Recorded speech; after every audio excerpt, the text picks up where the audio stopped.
आवेश के मूल गुण धर्म। आवेश के मूल गुण धर्म अपने सिलेबस में आवेश के मूल गुण धर्म है वो 3 दे रखे हैं। पहला जो मूल गुण धर्म है वो है आवेशों की योज्यता का नियम। आवेशों की योज्यता का नियम। आवेशों की योज्यता का नियम ये कहता है कि मान लो हमें किसी निकाय पर कुल आवेश ज्ञात करना है। ये चौक है, इसको हम निकाय माने और इस पर कुल आवेश ज्ञात करना है। तो इस पर जितने भी आवेश उपस्थित है उन सभी आवेशों का हम बीजगणितीय योग कर दें तो इस पर हमें नेट चार्ज कुल आवेश प्राप्त हो जाएगा। तो किसी भी निकाय पर कुल आवेश ज्ञात करने के लिए निकाय पर उपस्थित समस्त आवेशों का बीजगणितीय योग कर दिया जाता है। यही आवेशों की योज्यता का नियम है। मान लो अपने पास एक निकाय है और इसमें आवेश उपस्थित है +q -q +6q। अब हमें इस पर कुल आवेश ज्ञात करना है तो क्या करेंगे, इनका बीजगणितीय योग कर देंगे। बीजगणितीय योग का मतलब है चिन्ह के साथ जोड़ देंगे। तो देखो कुल आवेश ज्ञात करना है तो q नेट टोटल आवेश तो कितना हो जाएगा +q -q +6q। +q से -q कैंसिल आउट हो जाएगा, q नेट कितना आ जाएगा 6q। ये होता है आवेशों की योज्यता का नियम। दूसरा नियम हम देखते हैं आवेश संरक्षण का नियम, जो 11th क्लास में भी फर्स्ट चैप्टर में दे रखा था आपने। आवेशों के मूल गुण धर्म में दूसरा अपना नियम है वो है आवेश संरक्षण का नियम। आवेश संरक्षण का नियम। आवेश संरक्षण का नियम। आवेश संरक्षण का नियम देखो क्या कहता है। आवेश संरक्षण का नियम ये कहता है कि पूरे ब्रह्मांड का कुल आवेश संरक्षित है। मतलब कुल आवेश को हम न तो बढ़ा सकते हैं न घटा सकते हैं और किसी भी वस्तु पर हम आवेश को न तो उत्पन्न कर सकते हैं न नष्ट कर सकते हैं। आवेश को एक वस्तु से दूसरी वस्तु पर स्थानांतरित कर सकते हैं। यही आवेश संरक्षण का नियम है। एग्जाम्पल से समझते हैं, हम पहले भी देख चुके हैं। मान लो अपने पास ये सिल्क है, सिल्क अपने पास, इस पर कुल आवेश है 0। इधर अपने पास एक कांच का टुकड़ा है ग्लास, इस पर भी कुल आवेश है 0। ये रगड़ने से पूर्व है, इनको रगड़ा नहीं आपस में हमने, रगड़ने से पहले। अब हम क्या करते हैं, दोनों को आपस में रगड़ देते हैं। इसको इससे रगड़ते हैं, इसको इससे रफ करवाते हैं।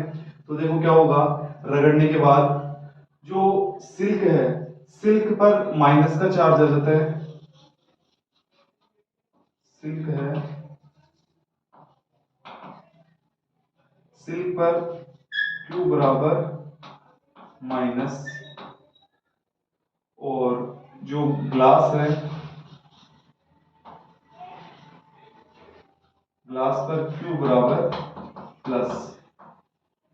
इस पर माइनस चार्ज आ जाता है, उस पर प्लस चार्ज। पहले आवेश था वो दोनों पर 0 था।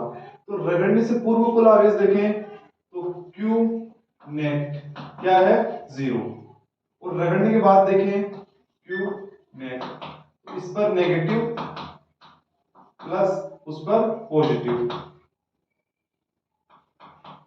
नेगेटिव पॉजिटिव कैंसिल आउट हो जाएंगे, Q नेट क्या आ जाएगा अपने पास 0। तो रगड़ने से पहले भी आवेश था 0 और रगड़ने के बाद दोनों आवेशित हो गए, लेकिन कुल आवेश क्या है 0। तो यही आवेश संरक्षण का नियम है कि हम किसी एक वस्तु से दूसरी वस्तु पर आवेश को स्थानांतरित कर सकते हैं लेकिन आवेश को उत्पन्न नहीं कर सकते। कुल आवेश हमेशा संरक्षित रहता है। यहाँ पर भी कुल आवेश 0 था और यहाँ पर दोनों पर आवेश उत्पन्न हो गया, लेकिन फिर भी कुल आवेश 0 है। इसके बाद में हम तीसरा नियम देखते हैं, और तीसरा नियम अपना जो इंपॉर्टेंट भी है, आवेश का क्वांटमीकरण।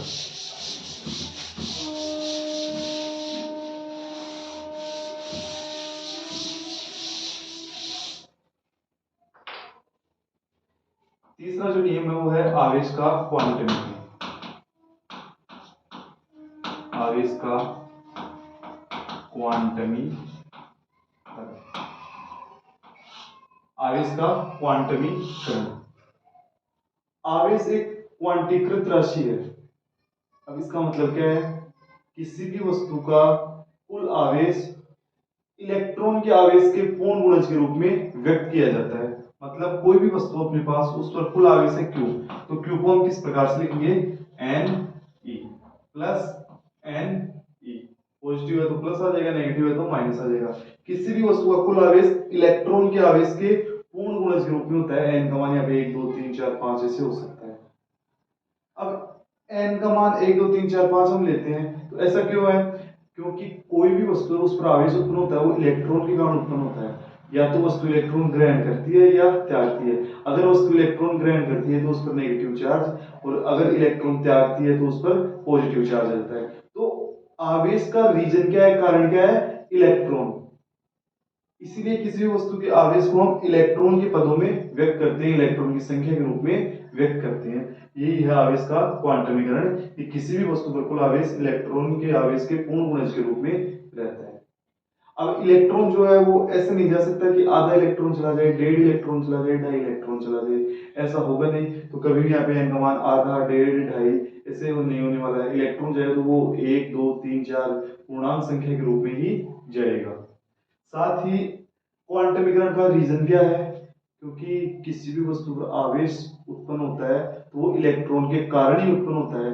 यही आवेश के क्वांटमीकरण का रीजन है। इस प्रकार से हम आवेश के जो मूल गुणधर्म है उनको देखते हैं। 3 मूल गुणधर्म थे। पहला था अपना आवेश के योज्यता का नियम, दूसरा था आवेश संरक्षण का नियम, और तीसरा आवेश के क्वांटमीकरण का नियम। इसके बाद में कुछ इंपॉर्टेंट फैक्ट देखते हैं आवेश के बारे में। देखो, अपने पास एक पदार्थ है और इस पदार्थ में से कुछ इलेक्ट्रॉन बाहर निकाल दिए जाते हैं। ये पदार्थ अपने पास उदासीन था, इसमें से कुछ इलेक्ट्रॉन बाहर निकाल दिए जाते हैं। इलेक्ट्रॉन बाहर निकलेंगे तो इस पर कौन सा चार्ज बढ़ जाएगा? धनात्मक चार्ज। क्योंकि उदासीन वस्तु होती है उस पर धनावेश और ऋणावेश बराबर मात्रा में रहता है, लेकिन जैसे इलेक्ट्रॉन बाहर निकलेगा तो धनावेश की मात्रा बढ़ जाएगी। तो ये जो पदार्थ है वो इलेक्ट्रॉनों को त्यागता है, तो यहाँ पर धनावेश का मान बढ़ जाता है। धनावेश का मान बढ़ेगा तो धनावेश एक दूसरे को प्रतिकर्षित करेगा, जिससे इसका आयतन क्या होगा? बढ़ जाएगा। मैं ये एरो लगा रहा हूँ, इसका मतलब क्या है कि इस पदार्थ का जो आयतन है वो बढ़ रहा है। तो यहाँ पर हमने देखा जो इलेक्ट्रॉन की संख्या है वो घट रही है, आयतन भी है वो बढ़ रहा है। नीचे की ओर एरो का मतलब है कि संख्या घट रही है, ऊपर की ओर एरो का मतलब है संख्या बढ़ रही है या मान बढ़ रहा है। यहाँ पे आयतन बढ़ रहा है। द्रव्यमान को देखें तो इलेक्ट्रॉन बाहर निकल रहे हैं तो कुछ कमी हो रही है, कमी होगी तो द्रव्यमान में भी कमी होगी, तो द्रव्यमान घट रहा है, m डिक्रीज हो रहा है। अब घनत्व की बात करें इस पदार्थ के, तो घनत्व देखो रो बराबर होता है m/v। अब यहाँ पर हम बात करें तो द्रव्यमान घट रहा है और v बढ़ रहा है। अगर द्रव्यमान के अकॉर्डिंग देखें तो द्रव्यमान घट रहा है तो रो घटेगा, लेकिन आयतन बढ़ रहा है उसके अकॉर्डिंग भी रो घटेगा। तो दोनों के कारण ही क्या होगा? रो घटेगा। मतलब इस स्थिति में घनत्व का मान, रो का मान घटता है, घटता है। ठीक है। लेकिन मान लो ऐसा ही पदार्थ अपने पास दूसरा, और ये पदार्थ क्या करता है? इलेक्ट्रॉन ग्रहण करता है। तो इलेक्ट्रॉन ग्रहण करेगा तो ऋणात्मक चार्ज बढ़ेगा, इस पर माइनस चार्ज बढ़ेगा, और माइनस चार्ज भी एक दूसरे को प्रतिकर्षित करेगा तो आयतन में क्या होगी? वृद्धि। आयतन में वृद्धि होगी। तो यहाँ पर इलेक्ट्रॉन की संख्या बढ़ रही है, आयतन भी बढ़ रहा है, लेकिन द्रव्यमान जो है वो भी बढ़ रहा है। पहले द्रव्यमान घट रहा था लेकिन अब द्रव्यमान बढ़ रहा है, क्योंकि इलेक्ट्रॉन आ रहे हैं, कुछ बाहर नहीं जा रहा है, कमी नहीं हो रही है, बढ़ोतरी हो रही है इलेक्ट्रॉन की संख्या में, तो द्रव्यमान भी बढ़ेगा। तो रो का जो फॉर्मूला था घनत्व का, द्रव्यमान बटे आयतन, हम द्रव्यमान को देखें तो बढ़ रहा है, आयतन को देखें तो बढ़ रहा है। अगर इसी की तरह आयतन के अकॉर्डिंग देखिए, आयतन बढ़ रहा है तो रो बढ़ेगा, सॉरी आयतन बढ़ रहा है तो रो घटेगा, लेकिन यहाँ पे द्रव्यमान बढ़ रहा है तो द्रव्यमान से ऐसा लगता है कि द्रव्यमान बढ़ रहा है तो रो भी बढ़ेगा। तो ये तो कंफ्यूजन वाली स्थिति आ गई किसके अकॉर्डिंग देखें। तो देखो, जब भी कोई पदार्थ इलेक्ट्रॉन त्यागता है या इलेक्ट्रॉन ग्रहण करता है तो उसके द्रव्यमान में कमी या वृद्धि होती है, लेकिन इलेक्ट्रॉन का द्रव्यमान काफी कम होता है, 10⁻31 केजी की कोटि में चलता है।